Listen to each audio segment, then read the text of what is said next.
Aku wariskan 50 juta anti korupsi. Wah, itu luar biasa. Terkuantifikasi tapi kualitas itu beda Pak Yudi ya. Bisakah kita capai ini? Ditugaskan Pak Saksendra tadi ya. Tugasnya Pak Saksendra. Katanya. Semoga. Yuk, pembicara berikutnya gimana nih? Aku ya masih merinding gara-gara Pak Yudi. Ngomongnya kutukan-kutukan langsung. Kalian pada langsung ngerti aku. Takut saya kutukan soalnya. Dia lagi bicara kebangkitan bangsa, Pak Yudi udah ngomong kutukan nih. Ngeri-ngeri sedap juga nih. Diskusi dialog kebangsaan ini. Walau tadi kalau bilang kata tadi waris-wariskan, saya nggak mikir sih. Ini bukan lagi narasi satire gitu. Ini ngeri langsung gitu aja. Bayangkan ada Hairil Anwar ruangan ini gini ya kan, 1000 tahun lagi kita ini kan ingin hidup 1000 tahun lagi, enggak masih serem-serem juga nih Ansoin ya. Cuma sampai di konstruksi tadi ngomongnya, saya agak was-was tadi bablas-bablas terusnya ya, semoga nggak bablas itu kira-kira Pak Yudi ulangnya saya beristirahat. Tabrakan Bapak Yudi, ini sudah di akhir sudah mau 2 jam ini. Memang data center ini kalau bikin pembicara ini kalau nggak 10 kayaknya nggak 10. Baru kali ini saya moderator pembicara sampai 9 orang. Ini kayaknya persaingan ini kalau bukan senior Jerry aja saya nggak datang sebenarnya ini relasi. Memang powerful nih batik data center ini. Pak Bungkar aja kalau saya datang telat ini nggak dimarahin Pak. Senior Jerry saya nggak jadi moderator dimarahin. Baik. Giliran gong sudah 8, ini ke 9. Saya nggak tahu Batak Center milih kenapa angka 9. Saya nggak tahu feng shui-nya tinggi atau apa, makanya 9 pembicaranya. Prof. John Pieres, dosen saya, senator, pakar hukum. Tapi jangan salah nih, Prof. John ini ada BPIP. Ini badan apa? Pembinaan ideologi Pancasila ini kaitan dengan diskusi dialog bangsa ini Pak Utoyo ini karena Pancasila ini, maka gong kita sore hari ini senior Prof silakan apa yang harus kita lakukan dengan dialog di sore hari ini sampai itu silakan. Belum Pak Utoyo belum pembicara terakhir. Oke. Saya bisa di PIP karena menjadi murid Pak Utoyo waktu BP7. Oh, Semantap. Ya, gitu ya. Ya, saya sudah banyak berbicara soal nasionalisme lokal ya, dan menyebut juga nasionalisme Indonesia. Saya fokus saja kepada kebangsaan, ya, integritas dan jati diri bangsa. Ya, nilai-nilai apa ya, kebangsaan itu harus kita di atas segala-galanya. Nasionalisme Indonesia itu di atas nasionalisme lokal, di atas nasionalisme daerah-daerah.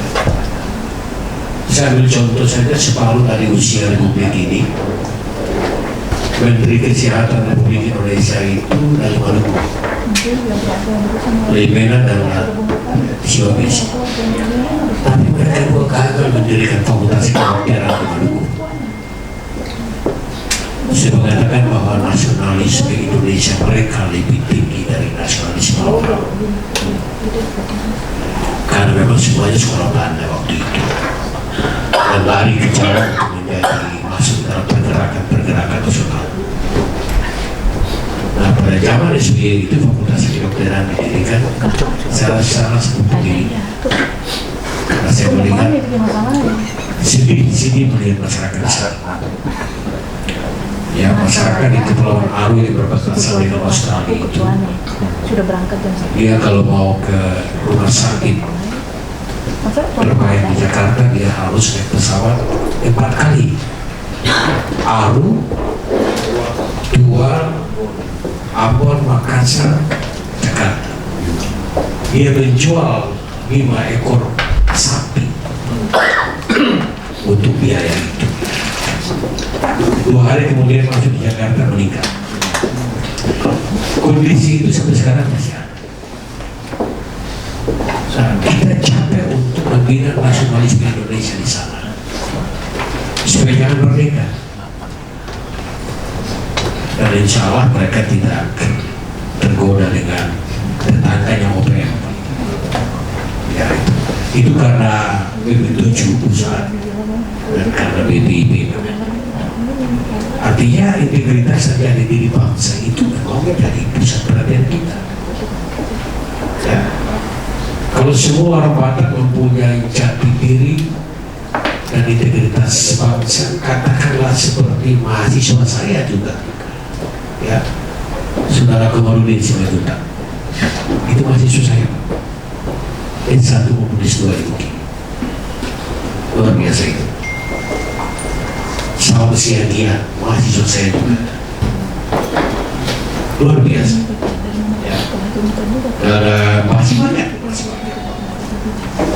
Intelektualisme Batak itu kan sebetulnya kalau prosentase nomor 1 di Indonesia, lebih banyak. Kata Sarwono sebenarnya zaman India Belanda itu Ambon nomor 3, pertama Jawa, kedua Sumatera, ketiga Maluku. Tapi sekarang Ambon tertinggal. Saya termasuk beruntung karena ditarik ke om saya ke Surabaya, besar di sana, bisa mengikuti pendidikan sampai ke Jakarta. Tapi itu sudah bersama kita nggak usah sesali itu. Kemudian nilai-nilai luhur Pancasila itu benar. 5 kekuatan utama itu bangsa Indonesia itu. Tidak ada ideologi pemersatu dan perekat bangsa selain Pancasila. Ya.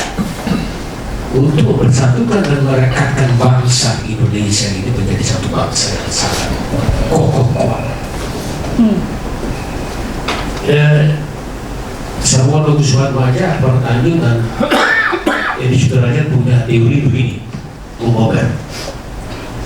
Saya kebetulan dengan Edi Sudrajat mendirikan PKP dan prinsip-prinsip. Kita diskusi soal itu, soal apakah seperti kue lapis. Itu teorinya Pertanjung, Indonesia itu kue lapis. Ya. Lalu Sarwono itu Indonesia itu buah jeruk. Di dalamnya petak-petak itu di luar dibungkus. Di sederhana bilang begini, nah Indonesia itu sambal dicampur bawang putih, bawang merah, garam, digiling semua di satu, itu Indonesia. Saya pun ada yang ketiga itu, Pak. Saya pun yang ketiga itu. Sehingga saya diundang oleh teman-teman dari tempat tulis untuk diskusi di sini. Saya batalkan rapat partai. Seksi. Luar biasa. Nilai kemanusiaan. Ya, tinggi sekali. Foto bukan karena foto yang ada di sini. Saya tidak bisa bayangkan saja. Kalau ini candaan, saya candaan. Kalau mayoritas orang Indonesia ini orang Madura seperti apa? Soto jadi murah. Yang pernah jual soto. Kalau mayoritas orang Indonesia itu orang Batak seperti apa Indonesia? Atau mayoritas ini seperti Abang Menaro yang suka dansa-dansa itu seperti apa? Rame. Kita beruntung mayoritas itu jauh. Kan begitu. Ya kebetulan lihat saya itu Magelang, Pak. Dalam diri saya ini Maluku, Portugis, Jawa. Jadi betul-betul sambal. Gitu. Iya. Jadi memang nilai persatuan dan kesatuan itu lalu menjadi penting untuk dibangkitkan oleh Batak Center itu. Tumbuh kembangkan oleh Batak Center itu.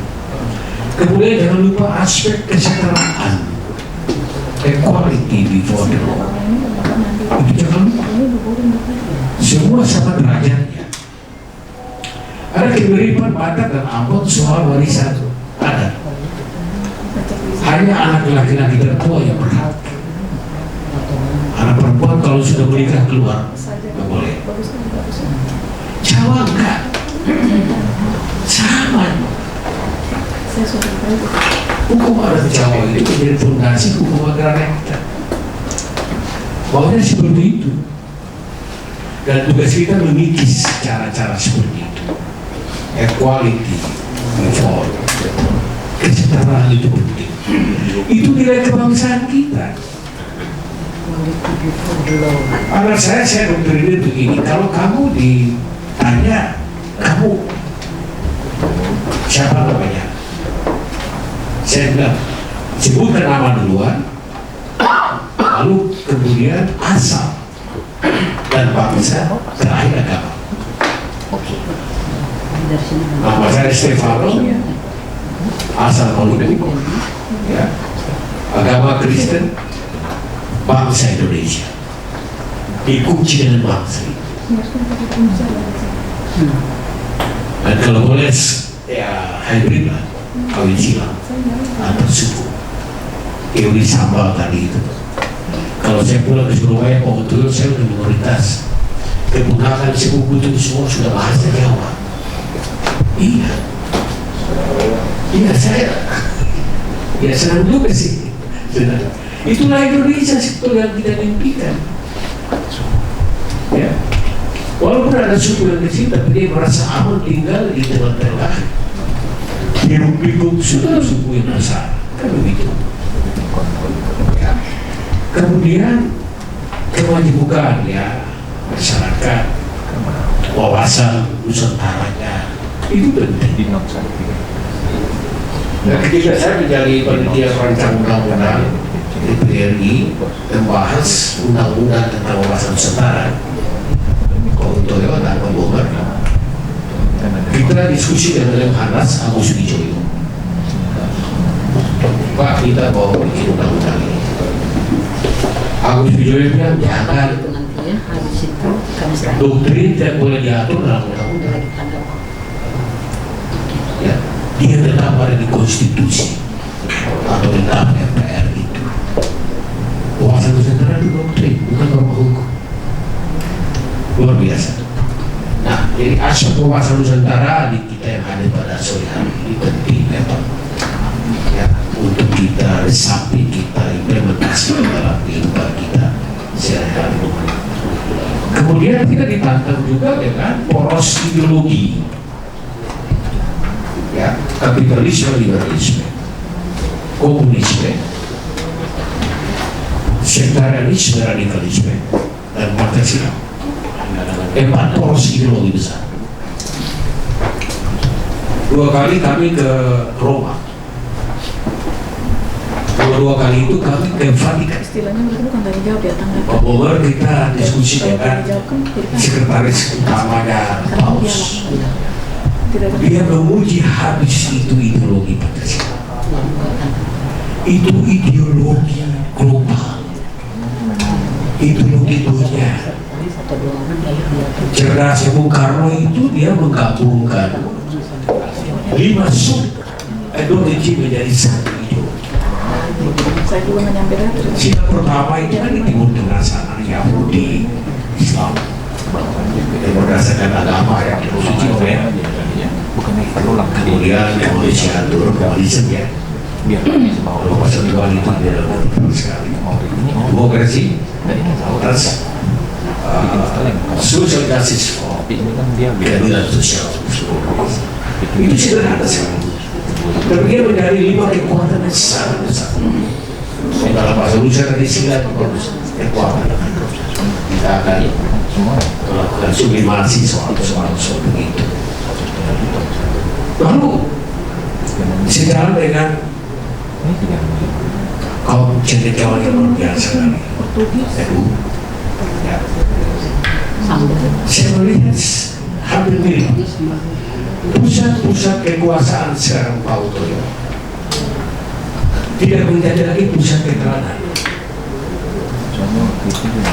tidak menjadi lagi pusat keadaban dan pusat kejujuran. Jenderal menembak prajurit, jenderal berdagang narkoba.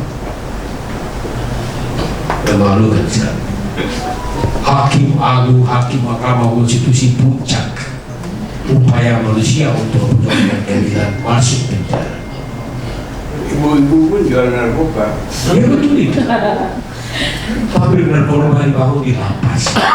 Iya. Jadi jangan begitu, jangan. Tadi saya baru diskusi di Komisi Kegiatan Negara Rakyat. Semua diributkan yang 83,3% itu milenial tolak Pancasila. Saya bilang variabelnya apa? Jangan salahkan mereka. Mereka sudah muak dengan keteladanan yang negatif daripada penguasa itu. Zaman Soeharto kan, ya kita kan bersama di zaman itu ya, kemudian jarang sekali kita tunggu 6 bulan, 1 tahun sampai ditangkap ya. Tidak ada. Sekarang memang luar biasa. Korupsi semakin demokratis. Dan puji pimpinan sampai kepala desa.